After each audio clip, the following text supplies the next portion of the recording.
अस्सलाम वालेकुम students, welcome to chemistry सीखो। अब इस लेक्चर में हम लोग डिस्कशन करेंगे लेविस डॉट स्ट्रक्चर के बारे में। हमने पहले भी पढ़ा है लेविस सिंबल एक चीज़, ठीक है ना। देखिए, लेविस सिंबल और लेविस डॉट स्ट्रक्चर में थोड़ा सा डिफरेंस है। लेविस सिंबल सिर्फ हम एक पार्टिकुलर एटम के लिए बनाते हैं, जो कि सिर्फ उसके वैलेंस इलेक्ट्रॉन का रिप्रेजेंटेशन कुछ इस तरह से किया जाता है, ठीक है ना। लेविस डॉट स्ट्रक्चर में हम मॉलिक्यूल्स का स्ट्रक्चर बनाते हैं उनके वैलेंस इलेक्ट्रॉन के थ्रू, ठीक है ना। जो भी, जैसे फॉर एग्जांपल मान लीजिए हमारे पास CH4 है, तो इसका कुछ स्ट्रक्चर बनेगा लेविस डॉट में। तो कार्बन के आउटर मोस्ट के इलेक्ट्रॉन यानी वैलेंस इलेक्ट्रॉन को रखेंगे हम, हाइड्रोजन के वैलेंस इलेक्ट्रॉन को रख के इस तरह से हम स्ट्रक्चर बनाते हैं। इसी को बोलते हैं हम लोग क्या, लेविस डॉट स्ट्रक्चर, जो कि क्लास 10 में आपने कुछ इसके बारे में थोड़ी सी स्टडी की होगी, ठीक है ना।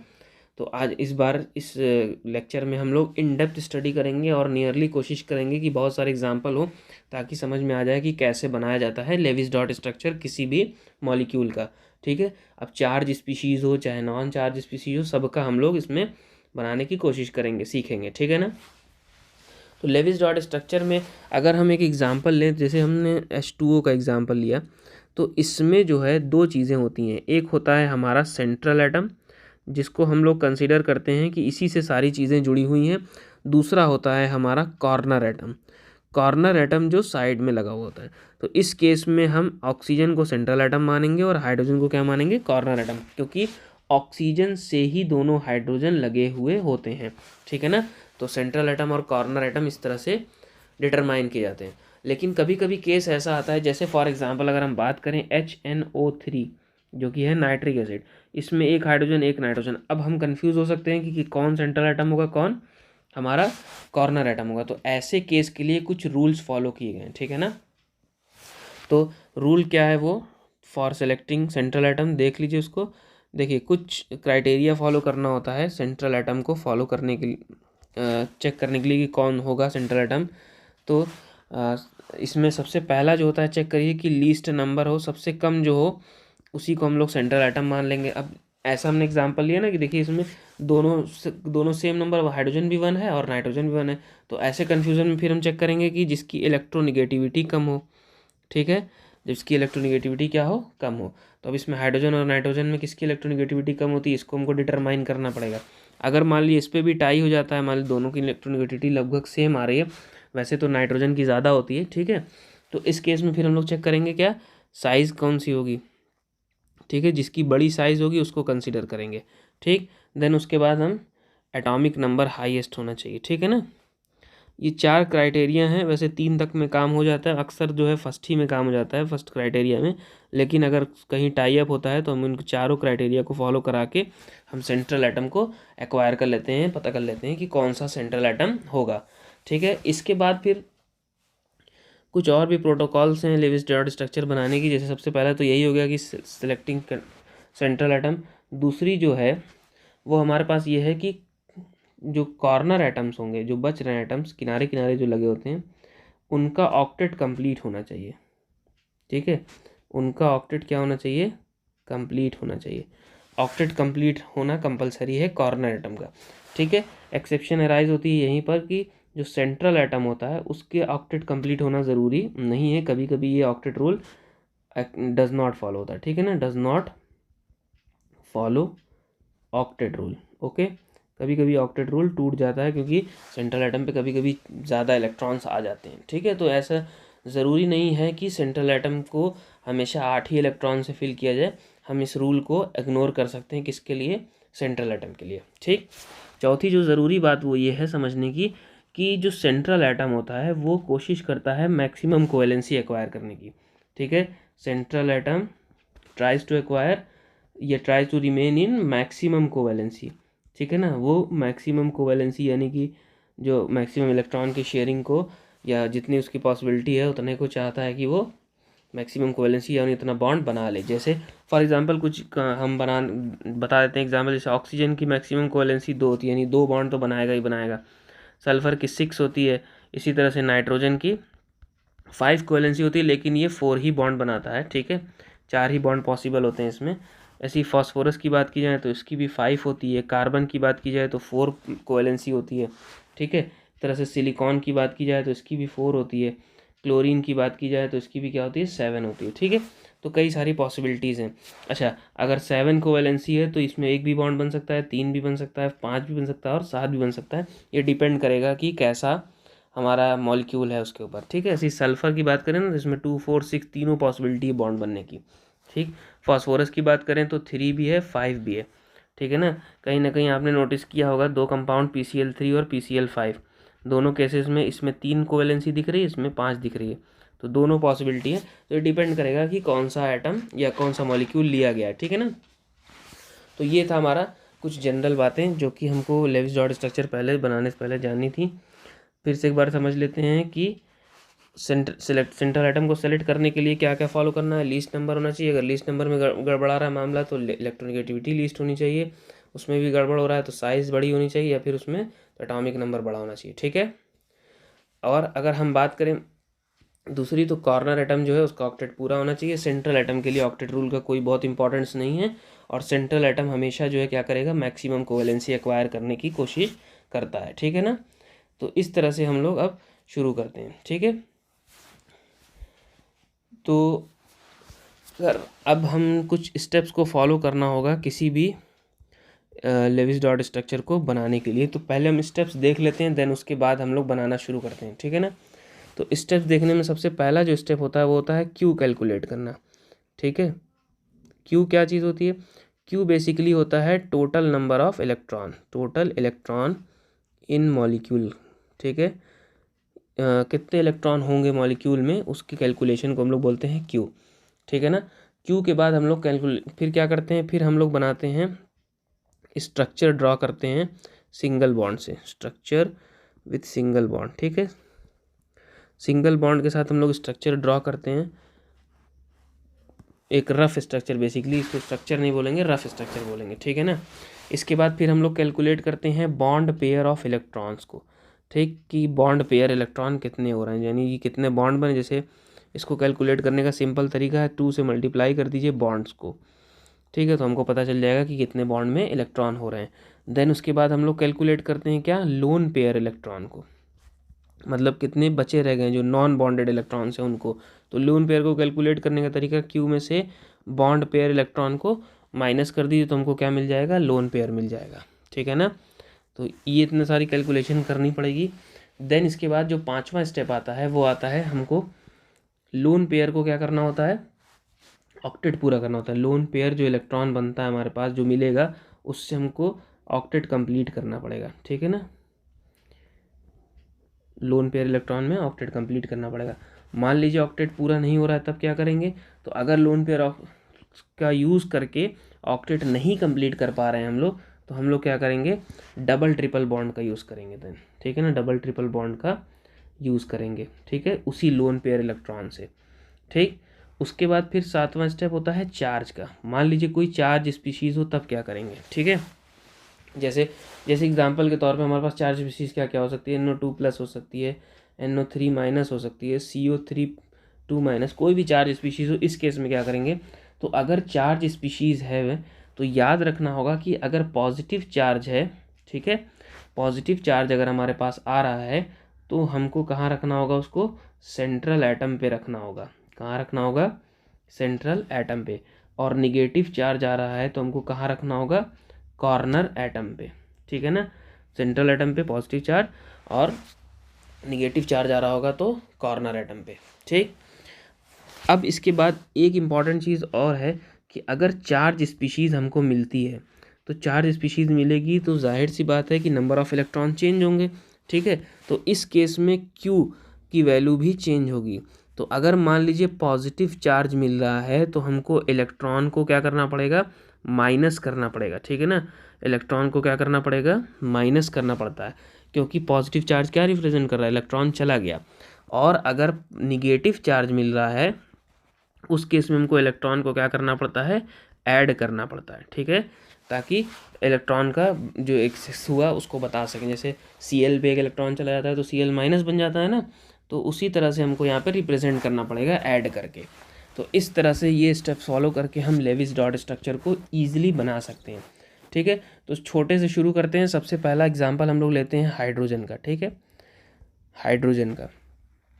तो हाइड्रोजन का अच्छा रूल्स देखते रहें ताकि साथ साथ पता चले। सबसे पहला स्टेप क्या करना है, क्यू कैलकुलेट करना है।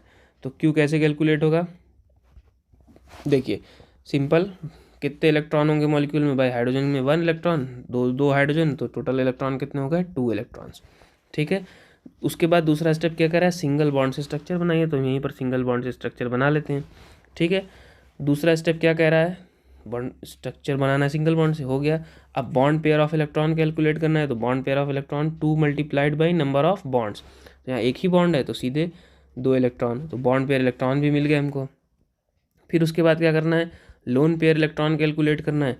तो क्यू माइनस, तो बॉन्ड लोन पेयर इलेक्ट्रॉन तो 2 - 2, इसको हम लिख देते हैं तो ज़्यादा सही रहेगा, 2 - 2 के बजाय Q minus bond pair of electron. तो क्यू हमारे पास 2 है, बॉन्ड पेयर इलेक्ट्रॉन 2 है, तो 0, मतलब इसमें कोई भी क्या होगा, हमारे पास लोन पेयर नहीं होगा। ठीक है, अब इसके बाद जब लोन पेयर है ही नहीं तो ऑक्टेट ऑक्टेट कंप्लीट करने की ज़रूरत ही नहीं, इसका हो ही गया मामला। तो सीधे हम क्या लिख देंगे, इस तरह से बना देंगे डॉट डॉट, और ये अपना डुप्लेट इससे पूरा कर लेगा और ये अपना इससे पूरा कर लेगा, बन गया लेविस डॉट स्ट्रक्चर। ठीक है, ये हो गया हाइड्रोजन का। देन इसके बाद फिर हमको एक और एग्जांपल लेते हैं, जैसे ऑक्सीजन। पहला देखिए सिंपल रूल याद है, क्यू कैलकुलेट करना है, सिंगल बॉन्ड से स्ट्रक्चर बनाना है, फिर बॉन्ड पेयर इलेक्ट्रॉन कैलकुलेट करना है, फिर लोन पेयर इलेक्ट्रॉन कैलकुलेट करना है, फिर लोन पेयर से ऑक्टेट कंप्लीट करना है। अगर नहीं कंप्लीट हो पाया तो डबल ट्रिपल बॉन्ड का यूज़ करना है, और अगर चार्ज स्पीशीज़ आती है तो पॉजिटिव चार्ज सेंट्रल पे लगाइए और नेगेटिव चार्ज कॉर्नर पे लगाइए। ठीक है, तो आ जाता है हमारे पास क्या, ऑक्सीजन। ऑक्सीजन में सबसे पहले क्यू कैलकुलेट करते हैं। तो एक ऑक्सीजन में टोटल 8 इलेक्ट्रॉन होते हैं। ठीक है, तो क्यू में कितने होंगे, हाँ इसका क्यू कितना हो जाएगा। अब यहाँ आएगी कन्फ्यूज़न, सर 8 इलेक्ट्रॉन तो होते हैं, 2 यहाँ ऑक्सीजन, इसका मतलब 16 इलेक्ट्रॉन होना चाहिए। नहीं, लेविस डॉट हम लोग पहले पढ़ चुके हैं ना, क्या इस्तेमाल होता है, वैलेंस इलेक्ट्रॉन। ठीक है ना, तो इसका वैलेंस इलेक्ट्रॉन कितना होता है ऑक्सीजन का, इलेक्ट्रॉनिक कन्फिग्रेशन लिखिए तो 2 6 आता है, तो इसका वैलेंस इलेक्ट्रॉन 6 + 6 हो जाएगा, क्योंकि एक का 6 दूसरे का 6, तो मिला के 12 टोटल इलेक्ट्रॉन। ठीक है ना, तो सिर्फ याद रखिएगा क्यू में क्या होगा, क्यू में क्या होगा, वैलेंस इलेक्ट्रॉन को ही कैलकुलेट करेंगे। ठीक है ना, वैलेंस इलेक्ट्रॉन को, ना कि पूरे मॉलिक्यूल, मतलब पूरे एटम में जितना 15-20 मॉलिक्यूल इलेक्ट्रॉन हो रहे हैं तो 15-20 को कैलकुलेट कर लिया, ऐसा नहीं, सिर्फ किसको, वैलेंस इलेक्ट्रॉन को। ठीक है, तो ऐसे किया हमने, तो वैलेंस इलेक्ट्रॉन हमारे पास कितना आ गया, 12 आ गया। ओके, अब इसके बाद हम लोग क्या करेंगे, bond pair of electron calculate करना होगा। बॉन्ड पेयर इलेक्ट्रॉन कैलकुलेट करने से पहले हमको सिंगल स्ट्रक्चर बनाना होगा, सिंगल बॉन्ड से, तो हमने बना लिया, दोनों के बीच में एक सिंगल बॉन्ड, तो 2 × 1, तो इसके पास 2 इलेक्ट्रॉन्स हो गए। अब हम कैलकुलेट करते हैं क्या, लोन पेयर ऑफ इलेक्ट्रॉन्स। तो लोन पेयर ऑफ इलेक्ट्रॉन्स क्या होता है, Q minus bond pair of electrons. तो क्यू हमारा 12, बॉन्ड पेयर इलेक्ट्रॉन 2, तो टोटल कितने हो गए, 10 इलेक्ट्रॉन्स। ठीक है, अब हम करेंगे क्या, इसको फुलफिल करने की कोशिश करते हैं। तो 2 इसको दे देते हैं, 2 इसको दे देते हैं, 2 इसको, 2 इसको। ठीक है, तो हमारे पास क्या आ जाएगा, 2 2 4 8 हो गए, 2 इलेक्ट्रॉन बच रहे हैं, तो एक इसको दे दीजिए और एक इसको दे दीजिए। ठीक है, तो 6 होगा इसके वैलेंस इलेक्ट्रॉन्स भी, और इसका बॉन्ड फॉर्मेशन भी हो जाएगा। इस तरह से ये अपना ऐसे कर लेगा और ऐसे, यानी जो इसका एक्चुअल स्ट्रक्चर बनता है वो किस तरह होगा, कुछ ऐसा बनेगा हमको। ठीक है ना, तो वही जो हमने बताया था कि 5th स्टेप था, 6th स्टेप, कि जब ऑक्टेट में कुछ कमी बन रही हो तो हम क्या करेंगे, डबल और ट्रिपल बॉन्ड का यूज़ करेंगे। तो इस तरह से हम लोग स्ट्रक्चर को बना सकते हैं। ठीक है, चलिए एक चार्ज स्पीशीज़ का एग्जांपल लेते हैं। ठीक है, H3O+ हाइड्रोनियम आयन है, जब H2O में एक H+ जुड़ जाता है तो ये क्या बन जाता है, हाइड्रोनियम आयन। एसिड बेस में आपने देखा भी होगा इसका फॉर्मेशन। तो इस केस में हम लोग क्यू कैलकुलेट करते हैं। अब यहाँ चार्ज स्पीशीज़ है तो क्यू पे थोड़ा ध्यान रखना पड़ेगा। तो देखिए 3 हाइड्रोजन के 1 × 3 कर लें, क्योंकि एक हाइड्रोजन पे 1 इलेक्ट्रॉन, 3 हाइड्रोजन तो यहाँ से 3। ऑक्सीजन के 6 इलेक्ट्रॉन होते हैं वैलेंस, और प्लस है 1, तो यहाँ पे क्या हो जाएगा, -1। क्यों, क्योंकि एक प्लस होने का मतलब 1 इलेक्ट्रॉन गया, तो यहाँ पे सीधे माइनस कर दीजिए।